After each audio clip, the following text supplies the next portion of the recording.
Chapter 4 is going to go ahead and cover giving your first speech. So as we go through Chapter 4, we're going to talk about a couple of items throughout the chapter, and then there's a few videos that we will watch together as we go through this presentation.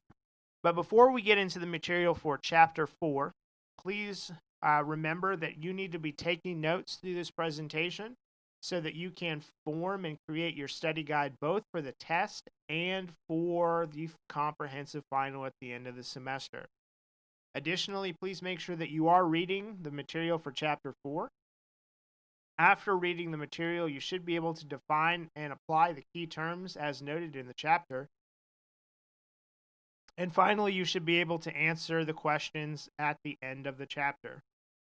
So let's jump into Chapter 4, giving your first speech. So in order for us to start the speech process, we need to begin to develop the speech. So in order to do so, we need to focus the speech to fit within the time limit. So if we only have 30 seconds to give a speech, it's going to look much different than if we had 30 minutes. We also want to make sure that we develop the topic creatively.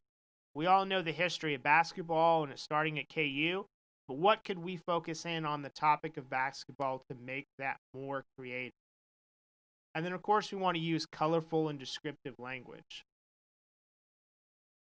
The more that we can describe in detail the topic and the information we want to get across, the more concrete it becomes versus being abstract.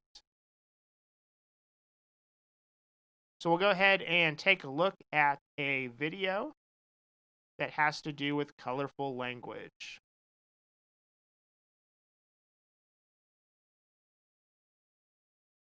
The spotlight shines, the music blares, the crowd cheers. The colors, bright and vibrant, bleed together as Alexa and her dance partners sail across the dance floor. Her partner touches her hand and her waist, but only briefly. He then spins her away and she glides across the dance floor in what seems like a single motion. Alexa has worked many weeks for this moment. Alexa, you see, is a championship ballroom dancer. So with every speech, there's going to be 3 parts to the speech: the introduction, the body, and the conclusion. Each portion serves a purpose and will begin in sequence with the introduction. The purpose of the introduction is to first and foremost gain the attention and interest of the audience. We want to draw in our audience to our presentation.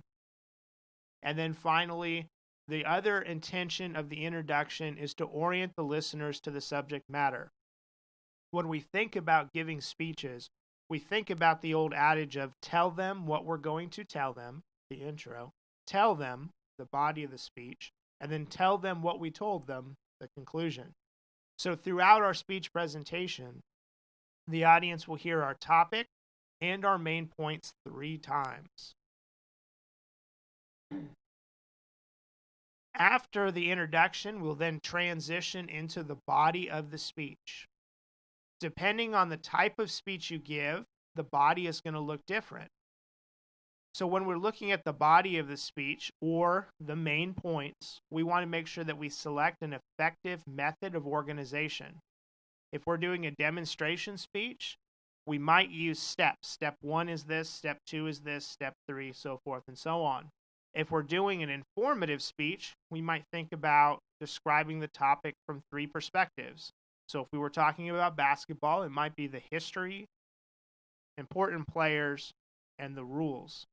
And if we were doing a persuasive speech, we might spend some time talking about the problem and then our solution.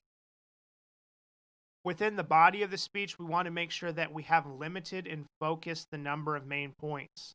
A lot of times when you're drafting and thinking, you might end up with multiple main points that could actually be consolidated down and become subpoints. And then finally, we want to include transition statements. And we'll talk more in detail about transition statements later on in the semester, but transition statements take us from one point to the next. So we use them between the intro, the body, and then within the main point. So there'll be a transition between main point 1 and 2, 2 and 3, 3 in the conclusion.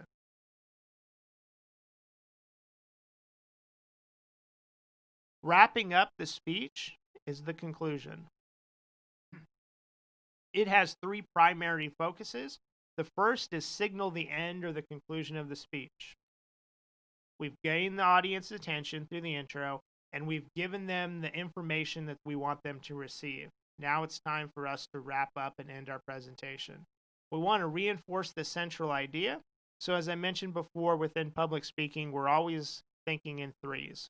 So in the intro, we tell them what we're going to tell them.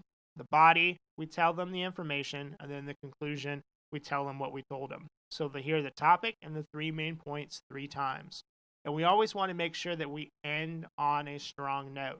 And we always have some sort of concluding device in our speech. Just like with the attention getter in the introduction, we have some sort of concluding device in our conclusion. And we'll talk about those options later on in the semester.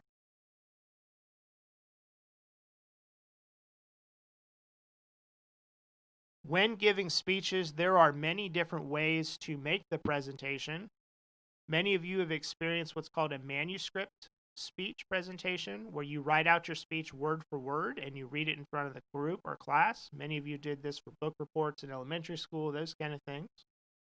You then have memorized, where you have no notes in front of you and everything is committed to memory and you practice over and over again. And then you have impromptu, where somebody might ask you or give you a prompt and then you immediately respond. But the actual model we're going to use for this class is extemporaneous speaking. And extemporaneous speaking is carefully prepared, rehearsed speeches presented from brief notes. So the way we get to that presentation point is we are going to write a speech outline, and it'll be more or less in bulleted form. It's not going to be in paragraphs like an English paper. And then from those bulleted points, that outline structure, you'll then take the information that you feel most important or you need most to deliver your speech, and you will transcribe that to a note card. And for all of our speeches, we will use a single side of a 4x6 note card. So let's go ahead and take a look at an example of extemporaneous speaking.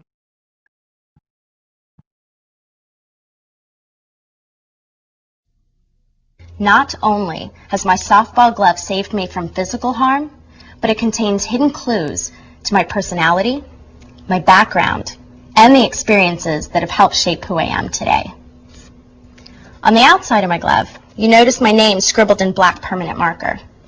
My name is unique, and I feel this has given me the courage to be different and stand out from my peers throughout my life.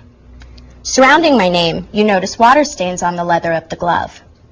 These stains come from practicing in the rainy spring weather in Milwaukee, Wisconsin, where I attended high school. As you try on my glove, you notice how easily it conforms to the shape of your hand. As you open and close the glove, you notice that all individual fingers move together with ease. This reflects how important teamwork is to me. I was captain of my softball team my senior year in high school, and I know that to accomplish any major task, everyone must move in the same direction together. In that particular speech, you noticed that the individual, the young lady, was holding a softball mitt. This is what we consider a visual aid, and throughout the course of the semester, we'll talk more detail about visual aids. But with every speech, we have to have some sort of rehearsal for the speech. We can't just write it and then give it. So when thinking about rehearsing your speech, some things to consider. First, rehearse aloud. Always be speaking and delivering your speech. Don't just do it in your head. Ask friends, family members for feedback, and of course, time your speech. One of the most effective ways to practice giving a speech is to stand in front of your TV or your computer and put on your favorite TV show or your Netflix or Hulu series and let it run. If you can give your speech at the same time that video is running and you're not distracted, then you're well focused and you're well prepared.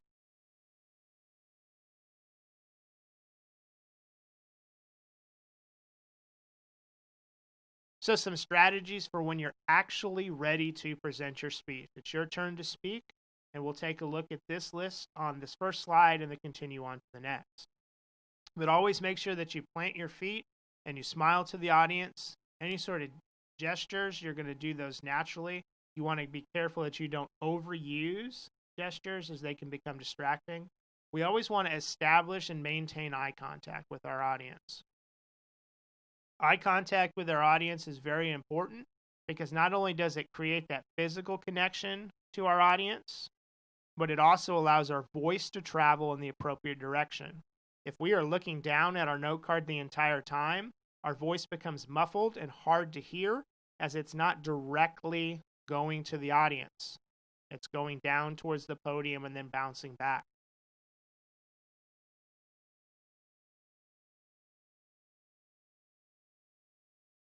And the additional two with presenting our speech, speak expressively and always take steps to reduce nervousness. If you know that you're going to be nervous speaking in front of a group of 30, you might consider giving your speech a couple of times with increasingly larger audience groups.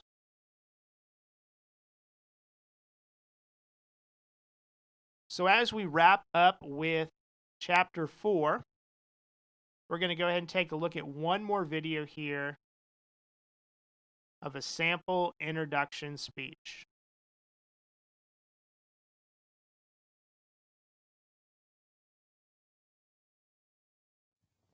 A Portuguese dictionary? There's an app for that. How to cook, so she's impressed?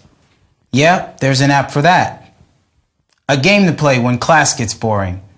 There's an app for that too. But is there an app for me, Michael Taylor?